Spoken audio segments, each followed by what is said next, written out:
In recent decades, video games have been synonymous with home consoles. We thought of wireless controllers, state-of-the-art graphics, and iconic franchises from Nintendo, PlayStation, or Xbox. However, today many are asking, are young people aged 13 to 25 losing interest in traditional consoles? Do they prefer to play on mobile phones, PCs, or social platforms such as Roblox or TikTok? To answer this question, we will review recent data and expert opinions. For decades, consoles defined youth gaming culture. From the classic Atari and NES, through the explosion of PlayStation in the 90s, to the latest releases, PS4, PS5, Switch, Xbox, consoles created generations of gamers. Many young people grew up with games such as Super Mario, Halo, and The Legend of Zelda, and console controllers were almost mythical objects in bedrooms and living rooms. In fact, the video game industry insists that consoles are still very much alive among young people. For example, in Spain, 86% of young people aged 15 to 24 play video games, reflecting the cultural presence of gaming in that age group. In the image, we see modern console controllers, a white Xbox controller and a gold PlayStation controller, symbols of that golden age of gaming. But today they coexist with other trends.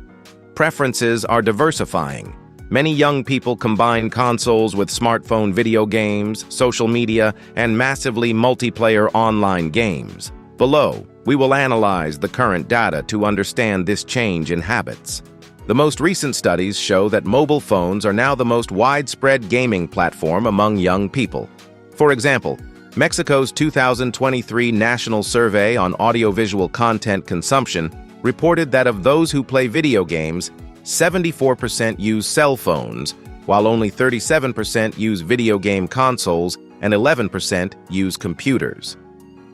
In the United States, Pew Research confirms this trend. 70% of teenagers, aged 13 to 17, play on smartphones, compared to 73% who play on consoles. In addition, the Entertainment Software Association notes that in the US, the younger generations, Gen Z and Gen Alpha, continue to use consoles, 58%, and PCs, 54%, in similar numbers. But even there, mobile dominates, because in each generation, mobile is the most common platform for gaming, thanks to the fact that it is more accessible compared to PCs or consoles. Mobile, 74% of gamers in Mexico, 70% of teens in the US. According to another report, 92% of young people use cell phones for gaming. Mobile phones offer easy access to free and social games. Console, 37% in Mexico, 73% of teens in the US. Although less popular than mobile, it is still popular.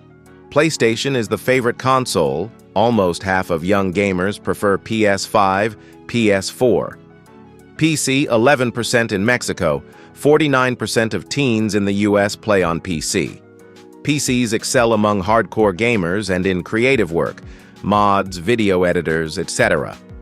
Interactive social platforms are also growing.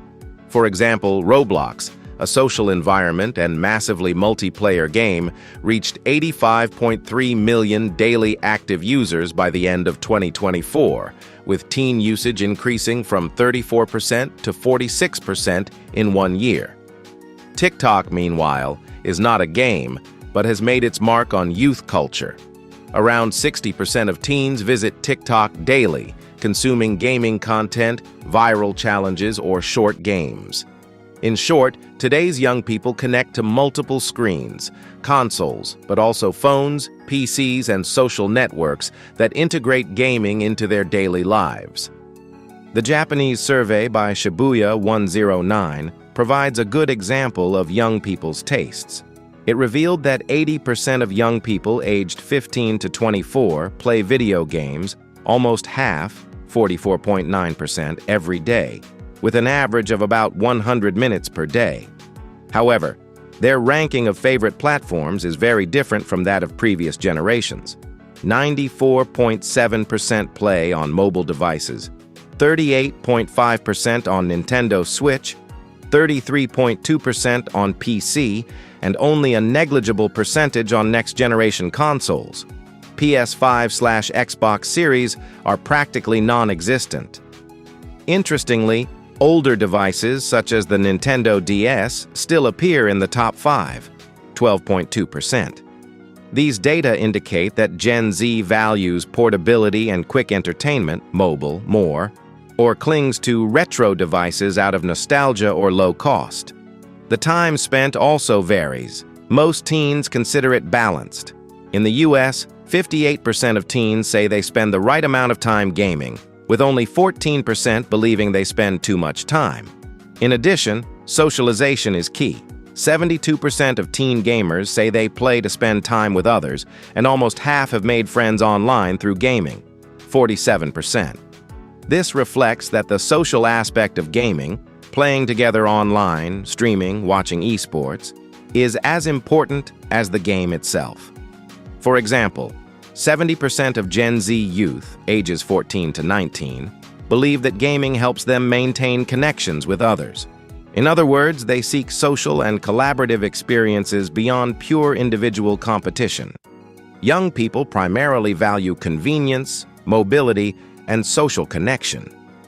In their own words, through experts, Gen Z asks, "Why spend $400 on a console when I already have a smartphone or PC with access to almost the same games?" Peter Moore, former Xbox executive, summed up this mindset. "We're back in the bedroom with our YouTube influencers and TikTok creators. It's all on-demand content." Gen Z says, "Why invest $400 in hardware when I have a smartphone or PC with the same games and good controls?" Along the same lines, Phil Spencer, Microsoft, comments that the new generations don't see Xbox as just a TV device. For them, everything is on their iPhone or Android and everything is the same. Other key factors are economic.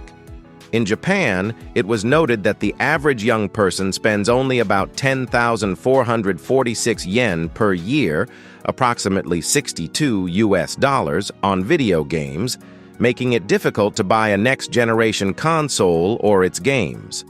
Given this reality, they prefer free or free-to-play games on mobile, even with microtransactions. Massive online titles or cloud games, game streaming, are very attractive to young people because of their low initial cost and constant content. In short, young people are looking for mobility and accessibility, playing on the bus during breaks between classes with a single device, social experiences, playing with friends online, watching tournaments, being part of communities on Twitch/Discord, and financial flexibility, free models, subscription games. This profile coincides with the fact that lower barriers to entry make mobile the most accessible platform for gaming. At the same time, they value quality. They don't reject console games, but they combine them with more everyday options.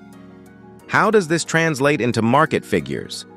Globally, mobile gaming revenues already far exceed those of consoles and PCs.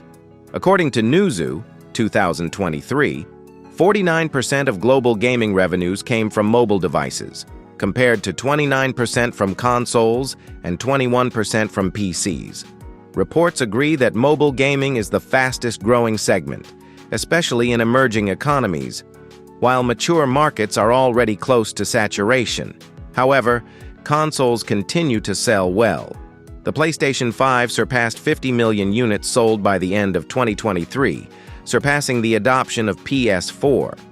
The Nintendo Switch, in its 7th year, reached approximately 150.8 million consoles by 2024, approaching the all-time record. Even the Udonis report indicates that console hardware revenue rose in 2023 to 2024, thanks to improved availability of PS5 and Xbox. In the United States, for example, the PS5 was the best-selling console month after month during 2024. In the software market, major releases, Zelda, Tot K, 18 million copies, New Mario, Hogwarts Legacy, etc., drove console game sales in 2023. For its part, PC gaming maintains a solid market, about $43 billion in 2024, and a loyal player base. Platforms such as Steam reached 40 million concurrent users in 2025.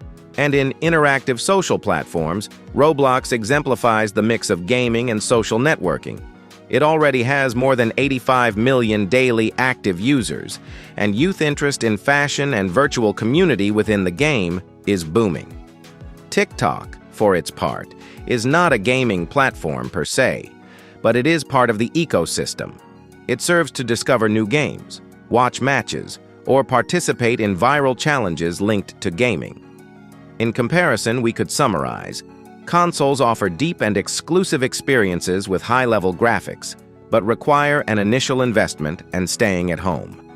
Mobile phones offer portability and a large number of free or inexpensive games, ideal for short sessions and immediate social connection.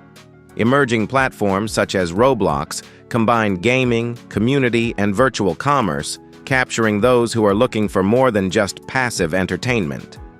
Preferences coexist. Many young people play on multiple devices and platforms depending on the context. In short, young people aged 13 to 25 have not stopped gaming, but their habits are evolving. Traditional consoles, PS, Xbox, Switch, remain popular among this group, especially among hardcore gamers looking for intense, exclusive games. However, a large proportion of young people place their mobile phones at the center of their everyday gaming experience. They seek convenience, connectivity, and the ability to take advantage of social trends, all without being tied to expensive hardware. The figures paint a mixed picture. While the mobile market is growing and even doubling console revenues, consoles continue to sell tens of millions of units a year. The industry knows this and is already reacting. Microsoft is bringing some Xbox games to PlayStation and Switch and launching its own mobile stores. Sony is exploring publications on iOS and Android. Everything indicates that manufacturers are looking to be where Gen Z is. In conclusion, the question is not so much whether Gen Z has abandoned consoles, but how they prefer to combine different means of gaming. The new generations will want to play where it is easiest and most social for them, on their cell phones, on their PCs with friends, or on platforms that mix gaming and social networking.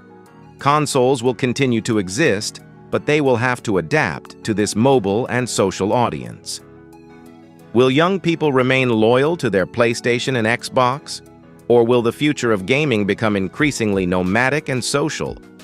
Time and the next big multiplayer hit will tell.